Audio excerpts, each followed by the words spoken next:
ஷீரடி, பண்டரிபுரம், மந்தராலயம் ஆன்மீக ரயில் சுற்றுலா. புறப்படும் இடம் சென்னை. பயண தேதி ஏப்ரல் 23 முதல் 27, மே 7 முதல் 11, 5 நாட்கள். கட்டணம் 7900. அனைவருக்கும் என் இனிய வணக்கம். பக்தி ட்ரீம் மேக்கர்ஸ் நேயர் அனைவர்களுக்கும் என் நன்றியை தெரிவித்துக் கொள்கிறேன். இன்று நாம் பார்க்க இருப்பது மகா சிவராத்திரி. இந்த மகா சிவராத்திரி அப்படின்றது என்ன அப்படின்னு பார்த்தீங்கன்னா, மாதம் வரக்கூடியது மாத சிவராத்திரி. இப்ப வருடத்துல ஒரு நாள் வரக்கூடியது மகா சிவராத்திரி அப்படின்றது இருக்கு. இப்ப மாத சிவராத்திரிக்கும் மகா சிவராத்திரிக்கும் உள்ள வேறுபாடு அப்படின்றத எடுத்துக்கணும்.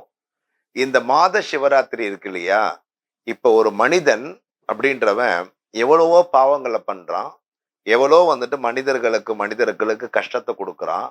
அப்ப நித்தியமும் ஒரு விதத்துல பொய் சொன்னாலும் பாவம், அதே மாதிரி குடும்பத்தை வதைச்சாலும் பாவம், மற்றவங்களை வதைச்சாலும் பாவம். இந்த மாதிரி எல்லாமே பாவச் செயல்களையே செய்யக்கூடிய ஒரு மனிதன், அவனுக்கு பாத்தீங்க அப்படின்னா விமோச்சனம் அப்படின்றது நமக்கு மேலோகத்துல போனா கிடைக்கணும். அதே மாதிரி ஒரு மனிதனாக அவதரித்து இந்த உலகத்துல நாம எந்த விதமான தீங்கும் செய்யாம இருக்க முடியுமா அப்படின்னு கேட்டா நிச்சயமா முடியாது. ஏன்னா நம்மளுடைய வாழ்க்கைய அன்றாடம் நாம பயணிக்கிறதுக்கே பாத்தீங்கன்னா பொய் சொல்றோம், வதைக்கிறோம், தேவையில்லாதவங்களை கஷ்டப்படுத்துறோம். இந்த மாதிரி பல விஷயங்கள் நம்ம பண்ணிட்டு தான் இருக்கோம். இந்த மாதிரி இருக்கும்போது ஒரு மனிதன் பிறந்துடுறான். அவன் இறந்த பிறகு எந்த விதமான யம பாதைய அவன் அனுபவிக்க கூடாது. அவன் தெய்வ நிலைய அவன் அடையணும். அதே மாதிரி இறந்துட்டாங்க அப்படின்னு சொன்னாக்கா அவங்க மோட்ச நிலைக்கு போறதுக்கு தேவையான ஒரு சீட்டு தான் இந்த மாத சிவராத்திரி, மகா சிவராத்திரி அப்படின்றத எடுத்துக்கணும். அப்போ எல்லாரும் என்ன பண்ணுவாங்க அப்படின்னா, மகா சிவராத்திரிக்கு விரதம் இருந்தா உடனே மோட்சம் கிடைச்சிரும். அன்னைக்கு நாம தூக்கமே இல்லாம இருந்து அன்னைக்கு நம்ம சாப்பிடாம விரதம் இருந்து நாம பண்ணோம் அப்படின்னாக்கா அன்னைக்கு ஒரு நாள் முழிச்சா போறோம் அப்படின்னு தான் நினைக்கிறாங்க. ஆனா அப்படிதான் கிடையாது. மாத சிவராத்திரியும் காலம்பரிலேருந்து சாப்பிடாம அன்னைக்கு நைட்டு பாத்தீங்கன்னா 6 மணிக்கு மேல சிவபெருமானுக்கு போய் அர்ச்சனைகளை பண்ணிட்டு அதுக்கப்புறம் வீட்டுல நம்ம சாப்பிட்டுட்டு நைட்டு பாத்தீங்கன்னா தூங்கக்கூடாது. அன்னைக்கு பாய்ப்படுக்கைகள் இருக்கக்கூடாது. அதே மாதிரி தேவையில்லாத விஷயங்களை கேட்கக்கூடாது. அன்னைக்கு பாத்தீங்கன்னா சிவநாமம் அப்படின்றதும் சிவபெருமானுடைய பரிபூர்ணமான அருள் கிடைக்கணும் அப்படின்னா அன்னைக்கு முழுக்க முழுக்க சிவநாமம் கேட்டுக்கிட்டே இருக்கணும் அப்படின்றத எடுத்துக்கணும். எப்பவுமே பாத்தீங்கன்னா நைட்டு நம்ம விரதம் இருக்கிறோம், ஒரு கண்ணு முழிக்கிறோம் அப்படின்னா மறுநாளும் நைட்டு வர்ற வரலையுமே தூங்கக்கூடாது. இப்போ என்னன்னா இன்னைக்கு நம்ம விரதம் இருக்கக்கூடிய நாள் அப்படின்றது பகல்லையும் தூங்கக்கூடாது, நைட்டும் தூங்கக்கூடாது. மறுநாளும் நம்ம அதை கடைப்பிடிக்கணும். கடைப்பிடிச்சு நைட்டு 6 மணி வரலையுமே அதனுடைய டூரேஷன் அப்படின்றது கண்டிப்பா இருக்கும். இப்படி நாம ஒவ்வொரு மாதமும் அதை சேகரித்துக்கிட்டே வரணும். கரெக்டா 11 மாசம் அப்படின்றது சேகரித்துக்கிட்டே வரும்போது 12வது மாசம் மகா சிவராத்திரி அப்படின்றது வரும். அன்னைக்கு சிவன் கோவில்ல பாத்தீங்கன்னா 10 கால அபிஷேகம் அப்படின்றது ஒண்ணு பண்ணுவாங்க. நீங்க 10ஓட 11 நீங்க போய் நிக்காம ஒரு கால பூஜையை நீங்க எடுத்துக்கங்க. எவ்வளவோ செலவு பண்றீங்க, ஆனா 10 காலம் சிவபெருமானுக்கு பூஜை பண்ணும்போது அது ஒரு காலம் நீங்க எடுத்து பண்றது அப்படின்றது சிறப்பு. அந்த 10 காலத்துக்கும் 10 விதமான அலங்காரங்கள் பண்ணுவாங்க, ஒரு 10 விதமான அபிஷேகங்கள் பண்ணுவாங்க, 10 விதமான நைவேத்தியங்கள் பண்ணுவாங்க. இந்த மாதிரிலாம் பண்ணும்போது அந்த சிவபெருமானுடைய அபிஷேகங்கள் 10 அபிஷேகத்தை நீங்க பார்க்கணும். அங்க போயிட்டு தேவையில்லாம கதையை பேசிக்கிட்டு ஏதோ கண்ணு முழிக்கிறன்ற பேர்ல அவங்க கதையை நீங்க பேசுறது, உங்க கதையை அவங்க பேசுறது, அப்படிலாம் பண்ணீங்கன்னா கண்ணு முழிச்சதுக்கு உண்டான பலன் கிடையாது. ஒரு சுவாமியினுடைய கதையை கேளுங்க, இல்லைன்னா கதா காலப்கேஷன் இருந்தாக்கா அதை கேளுங்க. அப்படி இல்லைன்னா அபிஷேகத்தை பாருங்க. இல்லைன்னா இன்னைக்கு யூடியூப்லயே இருக்கு, சிவபெருமானுடைய கதைகளை கேளுங்க. இந்த மாதிரிலாம் நீங்க என்ன பண்ணணும், அன்னைக்கு சிவன் கோயிலுக்கு போயிடணும். ஏன்னா வீட்டுல இருந்தீங்கன்னா அதை கடைப்பிடிக்க முடியாது. அப்ப எங்கெல்லாம் வந்து சிவன் கோவில் இருக்கோ அங்கெல்லாம் போய் நீங்க என்ன பண்ணணும் அப்படின்னா அன்னைக்கு முழுவதும் அந்த இடத்துல இருக்கணும். 10 கால அபிஷேகங்கள் அப்படின்றத பண்ணணும். மகா சிவராத்திரிக்கும் வந்து என்ன பண்ணணும்னா காலம்பரிலேருந்து சாப்பிடக்கூடாது.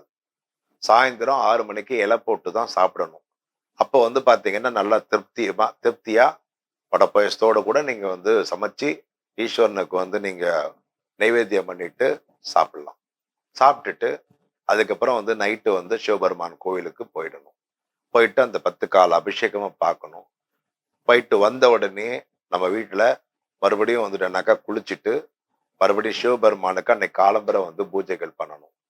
சிவபூஜை அப்படின்றது வந்து ஒரு மனிதன் 7 நிமிடம் டெய்லி பண்ணான் அப்படின்னா அவன் வந்துட்டேனாக்கா வந்து சாப விமோச்சனம் அடையலாம்.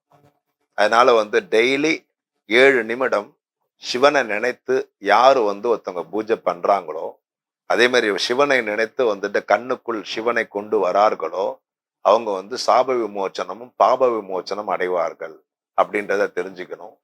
அன்னைக்கு மறுநாள் சிவ பூஜை அப்படின்றத பண்ணிட்டு அன்னைக்கு முழுவதும் தூக்கத்தை நீங்கள் தொலைக்க வேண்டும். அந்த தூக்கத்தை வந்துட்டுனாக்கா விட்டுட்டு அதுக்கப்புறம் 6 மணிக்கு மேல நீங்க தூங்கிக்கலாம், தப்பே கிடையாது. ஆனால் இது வந்துட்டு ஏகாதசிக்கும் இதே முறைதான். அதே மாதிரி வந்து இது மகா சிவராத்திரிக்கு இதே முறைதான்.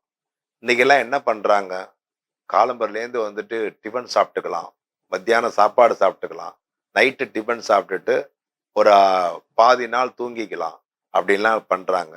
கண்டிப்பா அப்படி பண்ணக்கூடாது. மகா சிவராத்திரிக்கு வந்துட்டு இன்னொரு விஷயம் என்ன தெரியுங்களா, கதம்ப சாம்பார் அப்படின்றது வந்து சிவனுக்கு ரொம்ப பிடிக்கும்.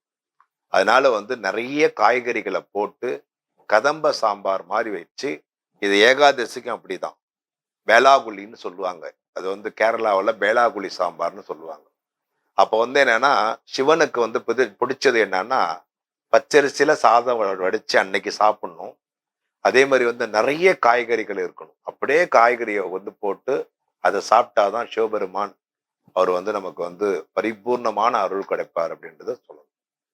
அதனால வந்து 24 மணி நேரம் முழிச்சு சிவராத்திரியை வந்துட்டு யாரு வழிபடுறீங்களோ அவங்களுக்குத்தான் சரியான மோட்சம் அப்படின்றது கிடைக்கும். அதே மாதிரி 24 மணி நேரமும் அந்த நான்வெஜ் இல்லாம எப்படி வந்து முதல் நாள் கடைப்பிடிக்கிறீங்களோ மறுநாள் இரவு 6 மணி வர்ற வரலையுமே நீங்க இப்படி இருந்தாதான் சிவபெருமானுடைய பரிபூர்ண மோட்சம் கிடைக்கும்ன்றத வந்து தெரிஞ்சுக்கணும். அதனால மாத சிவராத்திரி மகா சிவராத்திரி இது வந்து எப்படி இதை இருக்கணும் அப்படின்றத வந்து சொல்லியிருக்கிறேன். இப்போ வந்துட்டு என்ன ஏகாதசி அன்னைக்கு என்ன பண்ணுவாங்கன்னா எல்லாருமே துளசி தீர்த்தம் குடிப்பாங்க. ஆனா நீங்க என்ன பண்ணணும்னா வில்வ தீர்த்தம் கண்டிப்பா குடிச்சுக்கிட்டே இருக்கணும். ஏன்னா அன்னைக்கு வந்து வில்வ தீர்த்தம் காலம்பர ஆரம்பிச்சு சாதாரண தண்ணியே குடிக்க கூடாது. 24 ஹவர்ஸும் வில்வ தீர்த்தம் தான் உங்களோட உடம்புல இறங்கணும். அப்பதான் வந்து பாத்தீங்கன்னா உடம்புல இருக்கக்கூடிய சகலவிதமான நோய் நொடியும் பாபங்களும் சாபங்களும் துஷ்டங்களும் கஷ்டங்களும் நோய்களும் எல்லாமே நிவர்த்தி ஆகும். அதனால அன்றைக்கு முழுவதும் நீங்க என்ன பண்ணணும் அப்படின்னா ஃபுல் அண்ட் ஃபுல் பாத்தீங்க அப்படின்னா அன்னைக்கு நீங்க இதை தான் நீங்க வந்து செய்யணும். இப்ப வரக்கூடிய மகா சிவராத்திரி அன்று பிரதோஷமும் வருது. ஒரே கல்ல 2 மாங்காய். அப்ப வந்துட்டு என்னக்கா பிரதோஷ விரதம் இருக்கிறவங்களுக்கும் மகா சிவராத்திரி இருக்கவங்களுக்கும் ரெண்டுத்துக்கும் வந்து பாத்தீங்கன்னா உங்களுடைய தோஷத்துக்கு தோஷமும் விலகுது, அதே மாதிரி வந்து மோட்சத்துக்கு மோட்சமும் கிடைக்கிறது. அப்படி இருக்கும்போது இப்போ என்ன பண்ண இந்த மாதிரி விரதம் இருந்தாக்கா நமக்கு வந்து என்ன மாதிரி ஒரு பலன் கிடைக்கும் அப்படின்னு பாத்தீங்கன்னா மாத சிவராத்திரியும் மகா சிவராத்திரியும் வந்து கிடைக்கும் போது நேரா நமக்கு வந்துட்டு இறந்தா யமபாதை கிடையாது, யமபாதையே வரவே வராது. அதே மாதிரி மறுபிறப்புன்றதும் கிடையாது. இதுதான்.